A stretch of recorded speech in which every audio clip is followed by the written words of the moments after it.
আন্দোলন আমরা 4 বছর থেকে আমরা একটাই আন্দোলন করে যাচ্ছি, সেটা হলো আমাদের এক্সকেল ও লিংম্যানদের স্পেশাল হোমগার্ডের নিয়োগের দাবিতে আমাদের আন্দোলন চলছে। পিছনে মানে কি কি দাবি রয়েছে আপনার? আমাদের একটাই দাবি, সেটা হলো আমাদের স্পেশাল হোমগার্ডের নিয়োগ হচ্ছে না।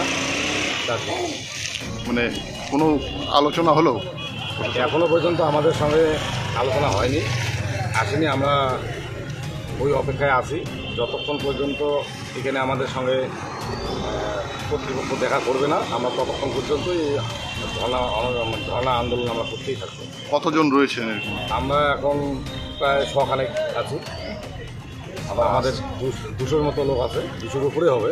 আমরা অল্টারনেট সিস্টেম করছি, তো মোটামুটি 100 খানেক আমরা আছি। কতক্ষণ চলবে এই ধরনের? আমাদের যতক্ষণ না পর্যন্ত আমরা সদস্য পাবো ততদিন পর্যন্তই চলবে আমাদের। আপনার পুরো নাম? আমার নাম বিহারি কাচ্ছি। কি দায়িত্বে আছেন? আমি এই সংগঠনের সম্পাদক পদে আছি।